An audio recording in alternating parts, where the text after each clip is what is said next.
자, 오늘 같이 보실 말씀은 마가복음 4장 21절에서 41절. 41절 한 절만 읽고 설교하겠습니다. 마가복음 4장 21절에서 41절 한 절 읽겠습니다. 같이 읽겠습니다. 시작. 그들이 심히 두려워하여 서로 말하되 그가 누구기에 바람과 바다도 순종하는가 하였더라.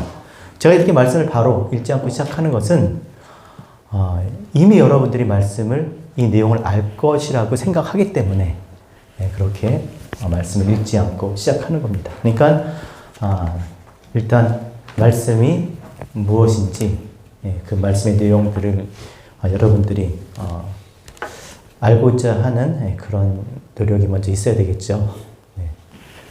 자, 오늘 본문 읽지는 않았지만 본문은 주님께서 풍랑을 잠잠케 하시는 그런 내용입니다. 그러니까 너무 잘 알고 있어요. 그렇죠? 풍랑이는 바다도 걸으셨지만 이 풍랑을 잠잠케 하셨다. 내용만 생각하면 정말 은혜스러운 용기와 소망을 주는 그런 말씀이죠. 우리 인생, 바다 같은 인생길, 험한 인생길에 주님께서 풍랑을 잠잠케 하시는 그런 내용이라고 그냥 본문만 생각하면 충분히 이해가 갑니다. 그런데 우리가 지금 4장을 계속 이어서 하고 있지만 이 내용이 왜 여기에 끼어 있을까? 왜 하필 이 자리에 붙어 있을까? 이것을 생각해 보면 우리가 다시 한번 이 본문을 통해서 하나님께서 우리에게 주시고자 하시는 그 메시지가 무엇인지를 깨달을 수 있게 됩니다. 자, 이 말씀이 언제 어디 끝에 붙어 있느냐? 4장 1절에서부터 20절을 보면 우리가 토요일날 말씀하신 대로 씨 뿌리는 자의 비유입니다. 하나님의 나라에 대해서 말씀하시는데 비유로 말씀하셨어요. 근데 첫 번째 씨를 뿌리는 그 비유로 말씀하신 것이 20절까지입니다. 그리고 이어서 또다시 하나님의 나라에 대해서 비유로 말씀하시는데 21절부터 27절까지는 등경 위에 등불로 비유하셔서 말씀하셨어요. 여러분 눈으로 보세요. 그리고 28절부터 29절은 하나님의 나라를 또 무엇으로 비유하셨습니까? 자라나는 씨, 그 씨로 비유하여 말씀하셨습니다. 그리고 30절에서 32절에는 하나님 나라를 겨자씨로 비유하여 말씀하셨어요. 자, 하나님의 나라에 대해서 비유로 말씀하셨는데 그냥 한 가지 하나로 얘기한 것이 아니라 많은 비유로 말씀하셨어요. 이것보다도 더 많은 비유로 말씀하셨는데 기록된 것은 이렇게 5가지의 비유로 이렇게 말씀하셨습니다. 그리고 나서 33절 읽어보세요. 33절 같이 읽겠습니다. 33절 시작. 예수께서 이러한 많은 비유로 그들이 알아들을 수 있는 대로 말씀을 가르치시되 34절 시작. 비유가 아니면 말씀하지 아니하시고 다만 혼자 계실 때에 그 제자들에게 모든 것을 해석하시더라. 이거 말고도 많은 비유로 하나님의 나라에 대해서 말씀하시고 플러스 거기에 그것을 풀어 설명해 주셨어요. 이 비유가 무슨 뜻인지. 자, 그리고 나서 하신 말씀이 뭐예요? 그 내용이 뭐예요? 오늘 이 바다 건너 풍랑이 있는 바다를 잠잠케 하신 내용이 그냥 덜렁 들어가 있는 거예요. 하나님의 나라에 대한 비유를 많이 말씀하시고 그리고 그것을 풀어서까지 주셔놓고서 뜬금없이 이 엉뚱한 전혀 다른 풍랑이는 바다에 대한 이야기를 이렇게 이어 붙여놓고 있다라는 것이죠. 자, 도대체 무슨 의도가 있을까? 굉장히 의도가 있습니다. 마가복음 자체가 다른 복음하고 틀려요. 자, 마가복음이 기록된 이유와 목적이 뭡니까? 유대인의 풍습에 익숙치 않는 이방의 여러 나라에게 복음을, 그러니까 이방 여러 나라에게 광범위하게 많은 사람들에게 이것을 신속하게 그리스도 예수가 누구인지 하나님에 대해서 알려주기 위해서 이것을 기록했기 때문에 군더더기 다 잘라버린 거예요. 사족을 다 잘라버리고 간결하게 정말 중요한 것만. 그래서 딱 그렇게 기록된 것이 뭐예요? 마가복음인 거예요. 그러니까 그런 의도로 기록된 마가복음이기 때문에 지금 여기 있는 내용조차도 그냥 어떻게 우연히 하다 보니까 이게 아니라 의도적으로 이렇게 이곳에 붙여서 전하고 있다라는 거예요. 그렇다면 분명한 의도와 목적이 있는 거예요. 하나님의 나라에 대한 비유의 말씀을 많이 하시고 그것을 다 풀어서까지 이렇게 이야기하신 후에 하신 일이라면 더욱 눈여겨봐야 된다는 것이죠. 하나님 나라에 대해서 많이 얘기하신 다음에 뭐 쉽게 하면 이거죠. 둘이 앉아서 야 우리 뭐 먹으러 갈까? 짜장면이 맛있어. 탕수육이 맛있어. 짬뽕이 맛있어. 그러고 나서 어디로 가요? 된장찌개 먹으러 가요. 이제 이런 식이 되는 거예요. 이게 뭐지? 내용 자체에는 그렇잖아요. 험한 바다와 같은 인생을 살아가는 우리에게 많은 힘과 용기와 소망을 주는 말씀이에요. 그러나 이 4장 전체로 볼 때는 이게 단지 그런 얘기이겠냐는 거예요. 하나님 나라 얘기 잔뜩 하고 나서 다 풀어서까지 얘기해 주시고 나서 그래 덜렁 이렇게 행동을 하시면 이거 뭐지? 할 수밖에 없다. 이럴 때 주의를 기울이셔야 되는 거예요. 항상. 잘 가다가 엉뚱하게 튀어나올 때 그때 주의를 기울이셔야죠. 주식이 잘 가다가 갑자기 급락을 했잖아요. 그죠? 이때 어떻게 돼요? 주의를 기울이셔야 돼요. 버릴 건지 살 건지 같은 거죠. 그런 식인 거죠. 자, 그렇다면 그런 맥락으로 본문을 살펴봐야 됩니다. 왜냐하면 이런 거 보세요. 몇 절입니까? 한번 봅시다. 자, 제가 눈이 잘 안 좋아가지고 자, 21절인가요?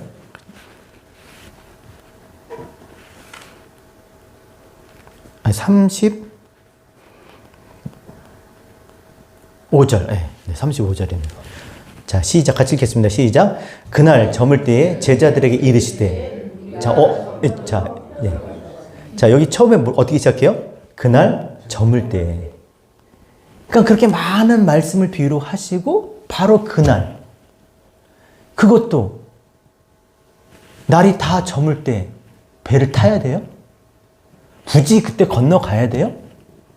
그냥 굉장히 어떤 의도와 목적이 있었다는 거. 그날, 그때 그렇게 하신 후에 건너가셔야만 했다는 것이죠. 자, 그렇게 건너편을 가십니다. 어디로 가시는 겁니까? 거라사 지방에 누구에게 가는 거예요? 무덤사에 사는 군대 귀신 들린 자를 찾아가세요. 그러니까 그렇게 말씀하시고 거기에 가시는 이유와 목적이 분명히 있다라는 것입니다.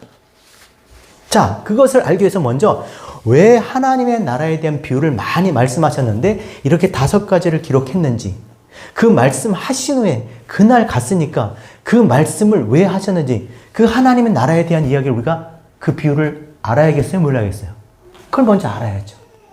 무슨 뜻의 말씀을 그 비유를 하셨는지 그걸 알고 나야 왜 가시는구나. 왜 거기로 가시는구나. 왜 또 가시는 도중에 또 그런 일을 당하셔야 했는가. 우리가 알 수 있는 것입니다. 자, 많은 비유의 말씀들을 하시면 첫 번째가 4장 1절에서 20절까지 나오는 게 뭐예요? 씨 뿌리는 자의 비유예요. 씨 뿌리는 자. 뒤에서 애가 울어도 여러분 신경 쓸 거 하나 없어요. 우리 새벽기도 나온 분이세요. 네. 여러분 2달 만에 새벽기도 태어난 지 인생에 태어나서 2달째 뭐 새벽기도 나온 사람 있으면 손 들어보세요. 물론 모태에 계신 분도 계시죠. 네, 그러나 진짜 개체로 독립적으로 나오면 훌륭합니다. 우리 이삭 성도님. 좋은 부모 만났어요. 자, 첫 번째가 뭐라 그랬습니까? 씨 뿌리는 자의 비유예요. 자, 씨 뿌리는 자의 비유. 하나님의 나라를 씨를 뿌리는 것으로 비유하셨는데, 자, 그럼 하나님의 나라는 어떻게 된다? 씨가 뿌려질 때 그 뿌려진 씨가 어떻게 해요? 심겨야 되는 거예요. 그러니까 말씀을 듣도록, 말씀이 들리도록 이렇게 전해줬는데 그 말씀이 어떻게 돼? 내 안의 말씀으로 그 말씀이 내 안에 심겨야 되는 거예요. 그 말씀을 깨달아야 하나님의 나라가 임한다는 것이죠.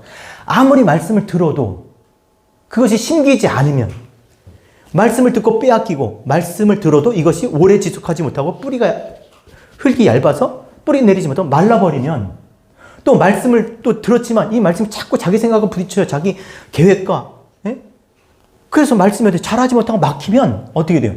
하나님의 나라가 이루어질 수 없다라는 거예요. 어쨌든 말씀을 들으면 빼앗기지 말아야 되고, 그것이 어떻게 마르지 않게 해야 되고, 그 말씀이 어떻게 해요? 막히지 않도록 내 안에 심겨서 하나님의 나라가 되도록 해야 한다라는 그런 말씀의 비유잖아요. 그렇게 말씀하신 거예요. 그럼 두 번째 비유는 무엇입니까? 두 번째 비유.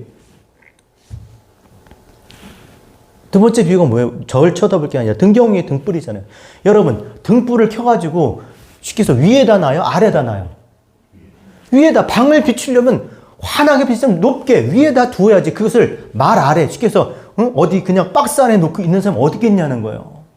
빛이 비추면 비출수록 말씀을 들으면 들을수록 더 환해진다는 거예요. 더 많은 것을 깨닫게 된다는 것이죠. 그러나 그것을 말 아래 두면 말에 알죠? 이거 한 대, 두 대 말. 거기에 덮어놓으면 있는 거, 그나마 뭐 좀 이렇게, 하나님에서 알고 있는데 아예 그냥 그 어둠이 다 덮이는 거예요. 아는 것도 그것도 다 빼앗겨 버린다는 것이죠. 그래서 우리 이렇게 이야기할 수 있습니다. 따라합시다. 우리의 밤은 세상의 밤보다 더 어둡다. 세상 사람들이 그냥 껌껌한 밤이지만 우리의 밤은 언제 와요? 말씀 떠날 때. 말씀이 내 안에 비춰지지 않으면 나는 밤이에요. 나는 이제 어두운 가운데 있는 거죠. 세상 사람들 그렇게 생각하지 않죠. 그러니까 우리의 밤은 세상의 사람들보다 더 어두운 거예요. 우리가 전에는 어둠이었잖아요. 뭐가 어둠이었습니까? 우리가 하나님 말씀 없는, 빛이 비추지 않는 그 말 아래, 그렇죠? 그렇게 살았던 사람들이었잖아요. 그러나 지금은요, 이제는 주 안에서 빛이라. 빛의 자녀들처럼 행하라. 빛의 자녀들, 어떻게 해야지 빛의 자녀들처럼 행합니까? 낮에와 같이 단정하는 거예요. 늘 낮과 같이 빛 가운데 사는 거죠. 말씀이 비치는 가운데, 말씀이 나를 비추는 가운데 사는 게 빛의 자녀들의 삶인 거예요. 따라합시다. 너희가 전에는 어둠이더니 이제는 주 안에서 빛이라. 빛의 자녀들처럼 행하라. 네, 하나님을 알고 하나님의 뜻이 무엇인지 알고 하나님을 아는 가운데 인생의 목적이 무엇인지 알고 분명히 깨닫고 그렇게 살아가야 한다라는 것이죠. 자, 세 번째로 또 하나님의 나라가 어떻게 임해요? 심겨진 씨처럼. 여러분, 하나님의 나라는요, 어느 한순간에 완성체로 이렇게 떡하니 주어지는 게 아닙니다. 씨앗이 심겨요? 그럼 싹이 나고, 그 다음에 이삭이 나고, 그 다음에 곡식이 되죠. 이게 뭐예요? 시간이 필요하고, 곡식이 되기까지 과정이 필요한 거예요. 하나님의 나라는 한순간에 임하는 게 아니라니까. 어떤 기적을 봤다고 하나님의 나라가 임하는 게 아니라, 그냥 어느 날 갑자기가 아니라, 점진적으로. 그런 과정이 그 과정이 필요하다는 것이죠. 그래서 싹이 나고, 내 안에 하나님을 알고자 하는 것, 그리고 기도하게 되면 하나님께서 아까 우리 집사님 기도하신 성령을 보내주시고, 그 성령을 통해서 어떻게 우리가 진리에 굳게 서서 이제 하나님이 주신 것을 붙잡고 사는 완성된 곡식, 주인의 곡간에 들어가는 주인의 기쁨이 되는 그런 곡식이 되는 줄로 믿습니다. 그렇게 된다라는 거예요. 그러니까 시간과 과정이 필요하다는 거죠. 믿음이라는 이 단어 자체가 뭐예요? 피스티스. 과정을 얘기하는 과정. 어느 날 갑자기 믿습니다가 아니라 그 내가 믿는다라고 고백하기까지는 수많은 내 안에 그 많은 과정들, 삶 가운데 많은 시간들 가운데서 그것이 결론으로 고백하게 되는 것이에요. 그냥 무조건 믿습니다. 과정 없이 그냥 믿습니다. 이게 무슨 믿음이에요? 그래서 시간이 필요한 거죠. 그 다음에 마지막으로 하나님 나라를 뭘로 비유했습니까? 겨자씨로 비유했어요. 겨자씨. 우리가 겨자씨 비유를 어떻게 알고 있습니까? 겨자씨가 작은 것으로 돼 이것이 자라면 어떻게 돼요? 공중에 나는 새들이 깃들 정도로 큰 나무가 된다? 그게 무슨 비유예요, 그게? 공중에 새가 깃들 정도의 나무, 큰 나무가 되는 게 무슨 소용이에요? 그런 나무 됐으면 좋겠어요? 새가 많이 깃드는 나무 됐으면 좋겠어요? 거기 밑에다 주차해 보세요. 어떤 일이 벌어집니까? 새똥으로 비를 맞습니다. 아주 그냥. 이게 그런 뜻이 아니에요. 공중에 나는 새라는 게 뭐 공중에 나는 새. 성전을 새로 성전에 뭐 있습니까? 그 날개가 성전을 새로 비유해서 말씀하는 거예요. 말씀이 이 씨가 아주 작지만 이것이 어떻게 돼? 나중에 자라면 이 땅에 성전 건축하고 교회 짓고 예배당 짓고 그게 아니라 진짜 내 안에 참 성전, 하늘 성전이 된다라는 거예요. 하나님이 거하시는, 하나님과 함께하는, 하나님 분명히 아는 하나님의 백성, 하나님의 집, 성전 된다라는 얘기예요. 이 말씀이 비록 작아 보여도 아무것도 아닌 것처럼 이 글자가, 이 말씀 보는 것이 아무 일 아닌 것 같아도 이것이 어떻게 나를 하나님과 하나 되게 한, 하나님의 집 되게 한다라는 그런 이야기예요. 소홀히 할 수가 없는 거죠. 이거 하나로, 이 겨자씨 같은 정말 눈에 보이지 않는 미미한, 내 삶에 아무 작용도 할 수 없는 아주 작은 별거 아닌 것처럼 보이지만 이 말씀을 통해서 내가 하나님과 함께하는 집이 된다면 이게 엄청난 거 아니냐는 거예요. 그래서 누가복음에 성전을 이렇게 표현했죠. 주님께서 예루살렘아 예루살렘아 선지자들을 죽이고 내게 파송된 자를 돌로 치는 자요. 암탉이 제 새끼를 날개 아래 모음같이 내가 너희 자녀를 모으려고 한 일이 몇 번이냐. 여러분 진짜 참성전이 누구예요? 참성전은 뭡니까? 참성전, 날개, 새. 성전이 뭐예요? 날개라 그랬잖아요. 무슨 날개? 제 새끼를 품는 날개예요. 참성전이. 진짜 성전은 그래야 되잖아요. 왜요? 그 품어야 그 알에서 새끼가 그 알을 깨고 나와서 이 보이는 것들을 통해서 보이지 않는 것들을 깨달음으로 진짜 참성전, 하나님을 알게 되면 그게 진짜 참성전이죠. 그러니까 예수께서 참성전일 수밖에 없는 게 뭐예요? 그분을 통해서 우리가 보이는 것들을 통해서 그 말씀을 통해서 하나님을 알게 되고 그 알므로 통해서 거듭나는 거잖아요. 그 참성전은 뭐다? 하나님을 알게 하는. 참교회는 뭐다? 하나님을 알게 하는, 아는 사람들이 모여 예배하는 것이 참교회인 것이죠.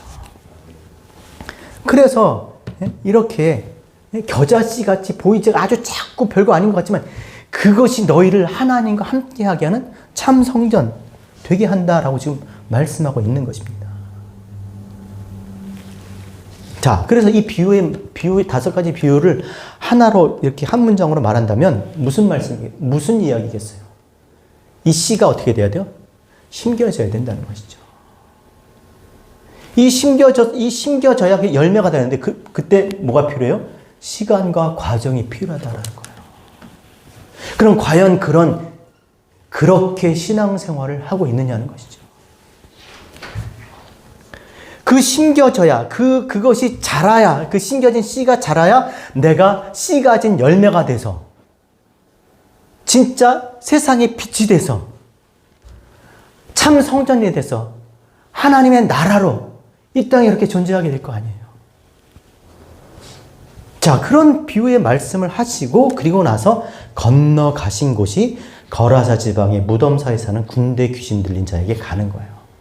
물론 그렇게 그 무덤사에 귀신 들린 자가 자기 귀어장을 몸을 북북 긁으면서 지나가는 사람 해코지하고 그러고 있었겠죠. 이게 어떤 얘기인지, 정말 무슨 뜻으로 이 말씀을 썼는지 다음 주에 여러분 기대하셔도 좋습니다. 다음 주에 이어지겠습니다. 자, 그렇게 해서 건너갔습니다. 근데 배를 타고 가시는데 하필 그때 잠을 좀 주무셨어요. 주님이 잠이 많으신 분이 아닌데 주무셨어요. 그러자 이제 풍랑이 일고 배에 물이 가득 차자 이제 제자들이 죽겠다고 주님 앞에 이제 난리를 친 거죠. 자, 여러분 왜 하필 그때 주무셨을까? 뭐 대부분 다 주님 너무 피곤하셨을 거예요. 그렇죠? 주님 항상 피곤해. 그렇죠? 나도 피곤하고 우리도 피곤해. 항상 피곤해. 근데 안 그래요. 다 항상 피곤하지 않아. 자, 보통 때 같으면 주님 뭐 하셨겠어요? 많은 마을을 다니시면서 전도하셨겠죠. 천국 복음을 가르치시고 귀신을 쫓으시고 병든 자를 고치시고, 그렇죠? 그렇게 하셨죠. 집에서 쉬려고 하니까 또 밤새 사람들 때로 몰려서 또 다 고쳐주셨겠죠. 그리고 나서 뭐 주무셨다면 이해가 돼. 근데 30대야. 30대 피곤하지? 아주 그냥 피곤해 죽겠어. 다 피곤해. 아유, 젊은 사람들이 뭐가 피곤해? 아유, 내가 30대 때만 같았어 봐. 아니요, 젊은 사람도 피곤해. 근데 자면 젊은 사람들은 회복이 돼. 나이 먹으면요, 잠을 자도 계속 누적이 돼. 그래서 얼굴이 막 이상해. 사람들이 어디 아프냐고 그렇게 얘기하죠. 주님 30대예요. 근데 그렇게 뭐 많은 사역을 하고 힘든 게 아니라 그때 무슨 사역하셨어요? 사람들이 많이 몰려오니까 배를 이만큼 띄워서 앉아가지고 이제 비유의 말씀을 이렇게 하셨어요. 그리고 제자들에게 따로 불러가지고 이 5가지 비유 말씀, 또 많은 비유의 말씀을 가르치셨어요. 풀어주셨어요. 앉아서 계셨단 말이에요. 앉아서 그냥 입으로 그냥 다 하셨어요. 물론 입으로 하는 것도 피곤하겠지만. 그리고 나서 배 타신 거예요. 그리고 주무신 거예요. 그리고 의도적인 거라는 거예요. 진짜 몸이 피곤해서 주무신 게 아니라 주무셨어요. 배 끝에 가셔서 주무셨어요. 뭐 맨날 하고 다니시는 말씀, 인자는 공중에 공중에 새도 깃들 곳이 있고, 여우도 굴이 있는데, 인자는 머리 둘 곳이 없다고 그러는데, 그때 가서, 뭐라 그랬죠, 거기? 예? 그 배 후미에 앉아서 여기 보면 성경에 뭐라 그랬습니까? 거기에 누워서 베개까지 베고 주무셨어요. 머리 들 곳이 없다고 하신 분이. 예? 그리고 주무셨다니까 이유가 있는 거예요. 그랬더니 그냥 풍랑이 일고 막 물이 배에 가득 차니까 제자들이 막 난리가 난 거죠. 그래서 주님을 흔들어 깨우면서 우리가 죽게 되었다고 그렇게 이야기합니다. 그리고 나 주님께서 어떻게 해요? 일어나셔서 잠잠하라, 고요하라 하니까 그 바다가 풍랑이 그치고 잔잔해졌어요. 자, 그렇게 하나의 어떤 해퍼닝으로 끝납니다. 그렇죠? 그러고 끝나요. 또 결론도 그게 다예요. 예. 자, 그러면 왜 주무시다 갑자기 제자들이 그렇게 막 공경에 쳐서 막 깨우니까 그게 바다를 잠잠케 하시면서 딱 그렇게 하셨을까? 그 제자들에게 주님이 정말 어떤 분이신지를 확실하게 각인시켜 주시려고, 아니면 군기 잡으려고, 가오 잡으려고, 야, 니네 나 없는 너희들의 실체를 좀 봐. 너희가 나를 떠나면 어떻게 되는지 봐. 그거 가르쳐 주려고 그렇게 하셨겠습니까? 이 본문 때문에 그런 설교 제목이 많이 생겼잖아요. 주님은 어디 계십니까? 이 세상 우리가 사는 이 땅에서 내가 이 삶 가운데 고통받고 힘들고 외롭고 정말 억울하게 정말 그렇게 핍박을 당하는데 정말 주님 어디 계시나요? 이게 역사적으로 수많은 이 땅의 사람들의, 그쵸? 교회들의 그 질문 아니었어요? 우리는 이 땅 가운데 하나님 나라를 위해서 이렇게 살다가 고통당하는데 도대체 하나님 어디 계세요? 하나님 계시면 어떻게 저렇게 지진이 일어날 수 있습니까? 하나님 계시면 어떻게 돼? 이런 얘기들이 얼마나 많습니까? 과연 그런 이야기를 하고자 이런 내용을 기록했겠냐는 것이죠. 자, 이때 중요한 말씀을 하십니다. 우리 같이 한번 읽겠습니다. 40절. 시작. 이에 제자들에게 이르시되 어찌하여 이렇게 무서워하느냐? 너희가 어찌하여 믿음이 없느냐? 이 말씀을 하시려고. 어찌하여 무서워하느냐? 어찌하여 믿음이 없느냐? 그래서 굉장히 또 죄책감 들게 만들죠. 주님 깨운 게 그렇게 이런 얘기 들을 만한, 아니 주님 안 깨웠으면 우리 익사할까봐 깨웠을지도 모르지. 주무시다가 익사하시면 어떡해요? 여러분 어떻게 안 무섭겠어요? 배를 타는 것 자체도 무서운 사람들이 있는데, 근데 거기에 막 물이 정말 배가 가라앉을 정도로 물이 찼으면 얼마나 무섭겠습니까? 이제 죽는 건 시간 문제인데. 그리고 무서워하는 게 믿음이 없는 거예요? 주님 깨운 게 믿음이 없는 거예요? 그럼 믿음이 있으면 어떻게 되는데요? 배가 가라앉지 않습니까? 어떻게 돼요? 거기서 도대체 그런 믿음은 어떤 믿음인가요? 여러분 가만히 보면 이건 주님이 제자들을 꾸짖는 게 아니에요. 제자들을 꾸짖는 게 아니에요. 자, 누구를 꾸짖습니까? 39절 같이 읽겠습니다. 시작. 예수께서 깨어 바람을 꾸짖으시며 바다더러 이르시되 잠잠하라 고요하라 하시니 바람이 그치고 아주 잔잔하여지더라. 그리고 나서 주님께서 제자들에게 말씀하시고 뭘 꾸짖으셨어요? 뭘 꾸짖으셨어요? 바람. 물론 바람이 어디 있어? 물론 그렇게 하셨다니까요. 그러나 지금 우리에게 말씀하시고자 하시는 그 의미가 뭐냐는 거죠. 자, 바람이라는 건요, 원어로 따라합시다. 무의식적으로 불다. 무의식적으로 숨을 쉬다. 여러분, 우리가 숨을 쉬어요? 지금 숨을 쉬어. 이걸 무의식적으로 쉬어요. 이거 어떻게 생각하세요? 그냥 쉬지. 우린 의식을 하고 쉬어야 되는 사람들이잖아요. 그렇죠?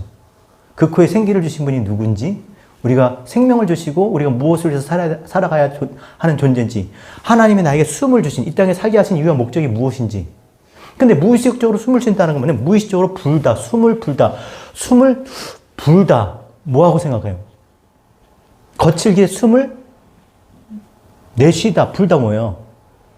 사람이 왜 불에다가 후 분다 그랬어요? 왜 불 때요? 왜 불 때?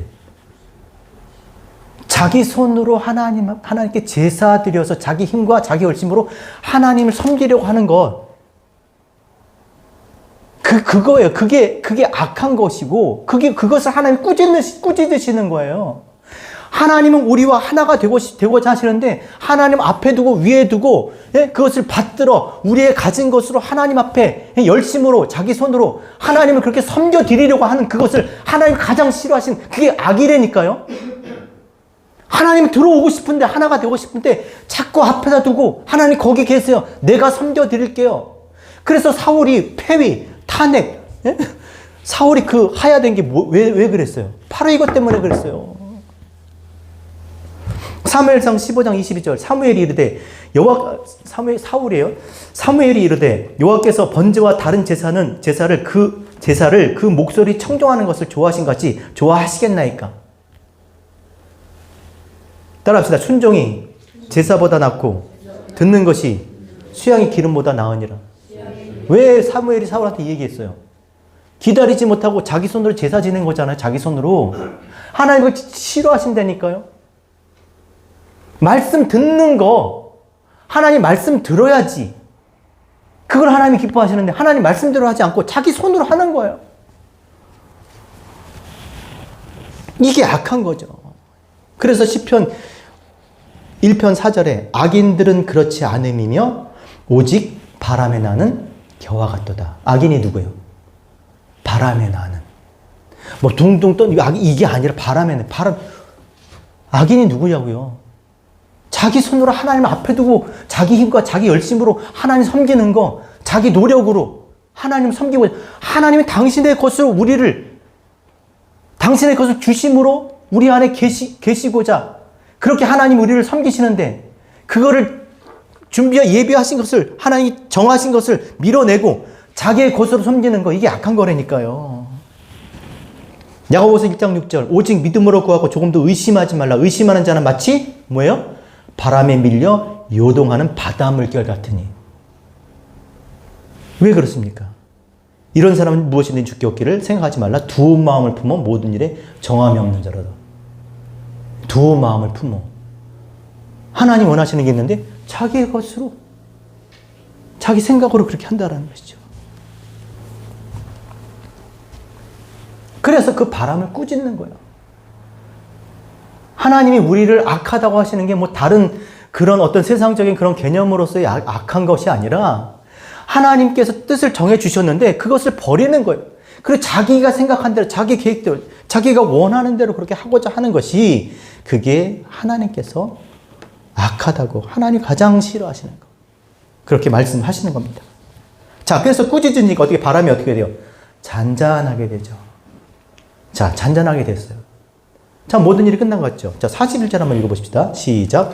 그들이 심히 두려워하여 서로 말하되 그가 누구기에 바람과 바다도 순종하는가. 자, 어떤 일이 벌어졌어요? 자, 주님께서 어쨌든 의도하신 대로 이런 일이 생겼어요. 근데 결국 이제 결과가 어떻게 됐어요? 결국 41절 읽었잖아요. 제 얼굴 좀 보지 마시고 뭐예요? 그들이 심히 두려워하여. 아까 그 바다에 물이 찰 정도로 불어댔던 바람, 이 풍랑보다 뭘 더 무서워했다는 거예요? 심히 두려워했다, 경악했다는 거예요. 주님께서 그것을 말씀으로 잔잔케 하시니까 이제 뭐예요? 바다 풍랑이 두려운 게 아니라 누가 두려운 거예요? 이제 주님이 더 무서운 거야, 주님이. 지금 그러려고 했겠냐고요. 주님이 당신을 좀 무섭게 하려고, 그런 의도로 지금 이렇게 했겠냐는. 근데 지금 41절 그렇게 마치고 있잖아요. 그들이 이제 풍랑보다 주님을 더 무섭게, 주님에 대해서 경악을 하고 있었다는 것이죠. 근데 이게 결론이 될 수는 없다라는 겁니다. 그럼 도대체 이제 우리가 반드시 알아야 될 거, 왜 이렇게 하셨을까? 자, 33, 34절 다시 한번 읽겠습니다. 시작. 예수께서 이러한 많은 비유로 그들이 알아들을 수 있는 대로 말씀을 가르치시되, 34절, 비유가 아니면 말씀하지 아니하시고 다만 혼자 계실 때에 그 제자들에게 모든 것을 해석하시더라. 예. 주님께 지금 풍랑이라서 지금 겁먹었는데 주님께서 그 풍랑을 잔잔하게 더 겁을 먹게 되었어요. 그렇죠? 자, 그 많은 하나님의 나라, 그렇죠? 하나님의 나라에 대한 이야기, 비유들을 들었어요. 바로 배를 타기 직전까지 그들이 그걸 듣고 있었어요. 혼자서 주님께서 제자들에게 다 하나씩 풀어서 주셨어요. 그죠? 그걸 듣고 나서 이제 방금 그걸 듣고 배에 탔어요. 그리고 주님 어디 계세요, 지금? 그들과 함께 계세요. 자, 그런데 그랬을지라도 이들의 모습은 어때요? 아니, 하나님의 나라에 대한 걸 어마무시하게 들었다니까요. 다 풀어서 해석까지 다 들었어요. 뜻이 무엇인지 다 들었어요. 그리고 주님이 지금 그 배에 함께 타고 계세요. 그런데 풍랑이니까 무서워하더라는 거예요. 두려워하더라는 거죠. 지울 수 없는 거죠. 이길 수 없는 거죠. 아무리 하나님 말씀을 들어도 내 생각, 내 뜻을 버리지 못하는 거예요. 여전히. 그게 두려운 거 아닌가요, 여러분? 왜 신앙생활 우리가 열심히 못합니까? 하나님의 뜻을 알면 알수록 더 큰 부담감은 생기는데 그 부담감을 떨쳐낼 수 있을 정도로 내가 그렇게 살지 못한다는 게 그게 더 힘든 거 아닌가요? 그래서 선뜻 더 나서지 못하는 거잖아요. 차라리 모르면야, 그쵸? 모르면 마음 편하게 살지만 하나님을 알면 알수록 그렇게 살지 못하는 자기 자신, 우리의 생각, 포기하지 못하는 내 삶, 이런 것들이 있기 때문에 직전까지 그렇게 들었는데 결국 버리지 못하는 거예요. 들었어도 두렵고 그 들은 것이 믿음이 안 돼요. 내 믿음이 안 돼. 주님이 지금 저기 계시는데도. 여러분, 교회를 다닌다고 그냥 하루아침에 믿음이 생겨요? 교회를 다니면 구원 받습니까? 교회를 다니면 하나님의 아들이 자녀가 돼요? 된다 그래야죠. 이분들 왜 그러시나? 된다고 하셔야죠. 그럼 뭐하러 다니세요? 돼요. 그러나 반드시 뭐가 필요하다? 과정이 필요하다. 과정. 시간이 필요한 거예요. 그러니까 지금 교회 나온 지 얼마 안 된 사람들은 그래, 시간이 필요하지 하지만 이제 한 40년째 교회를 다니는데 생각해 봐야죠. 과정이 없어서 그래, 과정. 그래서 신앙생활은요, 내가 되는 과정이에요, 그렇게. 구원을 이루는 하나님의 자녀가 되는 그런 과정인 거예요. 지금 주님 소리 없이 뒤에 배 후미에 계시잖아요. 졸고 있어도 주님 아닌가요? 주무시고 계셔서 주님이 계시잖아요. 함께 계시잖아요, 그들이. 하나님의 나라의 비밀을 다 깨달았어. 알아. 방금까지 들었어. 근데 믿음이 안 된다니까요, 믿음이. 그 과정이, 깨닫는 과정, 성령의 역사가 내 안에, 우리 안에 있지 않으면, 알지 못하면 이럴 수밖에 없다라는 거예요. 주님이 함께 계시는데도 죽게 되었다고 그냥 난리를 치잖아요. 그럼 도대체 주님 어디 계셔야 되는 거예요, 여러분? 주님이 우리와 함께 하신 줄 믿습니다. 네, 자동적으로 나오죠. 주님 우리와 함께 하신다면 자동적으로. 어디에? 내 뒤에 계세요. 지금 뒤에 계시잖아요. 여러분, 이렇게 우리가 정말 이런 환난이나 어려움과 그런 괴로운 일들, 정말 많은 문제가 있고 내 앞, 그렇다면 주님이 내 뒤에 계신다면 든든하죠, 그렇죠? 근데 아무 일이 없어. 근데 주님이 내 뒤에 계시 항상. 그 나를 졸졸졸 따라다녀. 그것도 소리도 없이. 무섭지 않을까요? 주님이 이렇게 서 있어요, 내 뒤에. 난 무서울 것 같아요. 그럼 앞에 계시면 좋겠죠, 앞에. 갈 길이 보이지 않아. 산을 살 것이 막막해. 정말 내가 이렇게 계속 가야 되는 건지, 일을 계속 해야 되는지 막막해. 그때 주님 내 앞에 계셔서 나를 인도해 주시면 얼마나 좋아요. 그쵸? 근데 아무 일이 없어. 근데 주님이 자꾸 내 앞에 계셔서 자꾸 오라 그래, 나를. 아주 가랭이 찢어지게 지경이야. 아주 힘들어 죽겠는 거야. 그쵸? 주님은 자꾸 하나님 기뻐하시는 길로 가는데 나는 그거 못 가겠거든. 그러니까 얼마나 힘들겠어요. 좋아요? 하나님, 주님이 앞에 계시면? 아, 주님 나와 함께 내 옆에 계셔요. 옆에 계시면 좋겠어요? 안 계세요? 옆에 계신 사람 보세요. 그게 주님이라면 더 무섭지 않겠어요, 여러분? 외롭고 힘들 때야. 예? 외롭고 힘들 때야. 누가 옆에 있으면 힘이 되죠. 근데 계속 항상 아무리 사이가 좋은 부부도 24시간 같이 일하고 같이 자고 같이 살면요. 아주 무서워요, 서로. 스트레스예요, 그냥 존재 자체가. 주님이 나를 안 떠나고 계속 나하고 같이 계시는 거야. 좋겠냐고, 여러분. 아, 좋겠다고, 고개는 생각을 해보세요, 생각을. 그 무서운 거예요. 주님이 내 옆에 항상 계시고 내 뒤에 있고 내 앞에 계시면 우리가 어떻게 살아요? 무서워서, 힘들어서, 괴로워요. 주님은 그러자고 이 땅에 오신 게 아니라고요. 우리 인생의 문제를 앞에 계셔서 뒤에 계셔서 해결사로 오시는 게 아니라 우리가 가지 못하고 알지 못하는 길을 우리 대신 우리를 갈 수 있도록 항해사 운전수로 오신 게 아니에요. 하나님이 세상을 이처럼 사랑하사 뭘 줘요? 독생자를 보내신 이유는 뭐예요? 사랑이 뭐예요?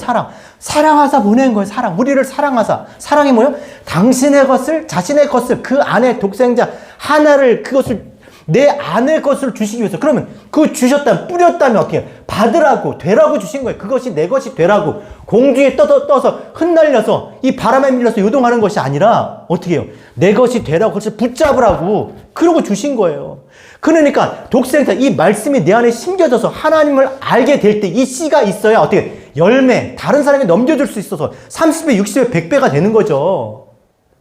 그 씨가 내 안에 심겨지라고 주신 거예요. 심겨지라고. 그거 하나를.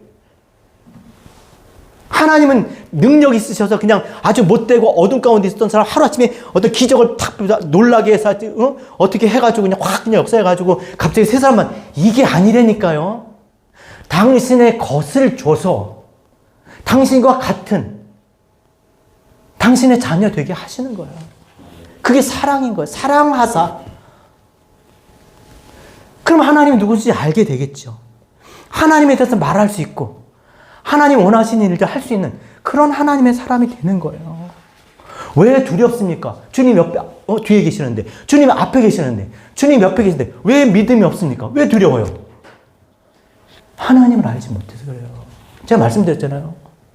BTS가 내 앞에서 같이 밥을 먹고 식당에서 있는데도 애들이 참 잘 먹네 이러고 말지. 그게 BTS니 모르면 아무 소용 없는 거예요. 주님이 아무리 나를 불러서 그냥 진을 치고 계신다고 한들 내가 하나님을 알지 못하면 무슨 일이 하나님 원하시는 건 그게 아니에요. 내 안에 계시고 싶은 거예요. 나와 함께 하고 싶은 거예요. 그걸 왜 내가 가로막냐고요. 함께 계시도록 해야죠. 그래서 따라합시다. 볼지어다 내가 문 밖에 서서 문을 두드리노니 누구든지 내 음성을 듣고 문을 열면 내가 그에게 들어가 더불어 먹고 그는 나로 더불어 먹으리라. 이게 뭔 말이야? 내가 들어가서 난 네가 되고 싶어. 넌 내가 될 거야. 이게 되고 싶은 거야. 그래서 마음은 열고 그 하나로 하나님이 내 안에 나로 살고 싶은 거예요. 나로. 그게 사랑인 거잖아요. 사랑이 뭡니까? 자신을 버려서라도 그 대상이 존재할 수 있게 하고 싶은. 나는 없어. 나는 없어도 내가 그 존재로 살고자 하는 게 그게 사랑 아닌가요? 하나님 우리를 그렇게 사랑하신 거예요. 당신을 주심으로 우리로 하여금 당신으로 살 수 있게.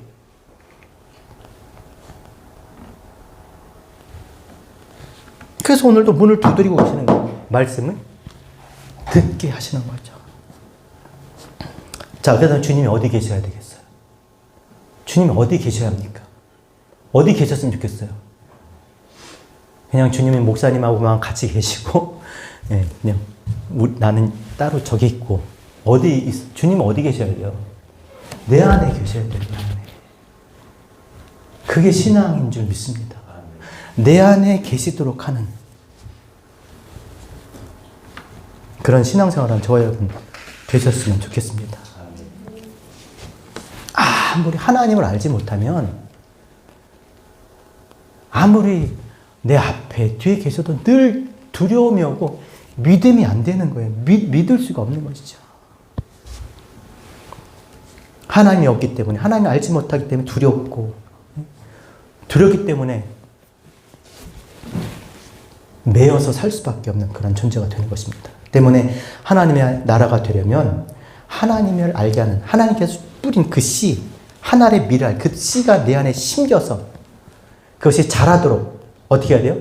그 말씀을 깨닫고 묵상하고 아주 든든하게 이 땅에 살지만 하나님의 뜻을 따라 위의 것으로 살아갈 수 있는 그런 교회로 그렇게 서야 될 줄로 믿습니다.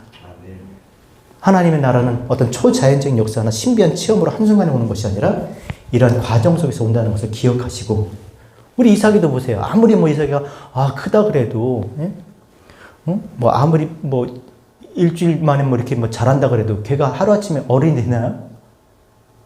아니에요. 시간과 과정이 필요한 것이죠. 우리 삶 가운데 그렇게 하나님을 알아가는, 하나님의 말씀이 심겨져서 내가 하나님을 알게 되는 그런 시간들이 반드시 있어야 우리가 하나님의 나라로, 이 땅의 교회로 살아갈 수 있음을 기억하시고, 오늘도 주님을 밖에, 옆에, 뒤에, 앞에 두고 섬기는 신앙이 아니라 내 안에 하나님과 함께 계시도록 하는 그런 신앙생활하는 저와 여러분, 우리 모두 되셨으면 좋겠습니다.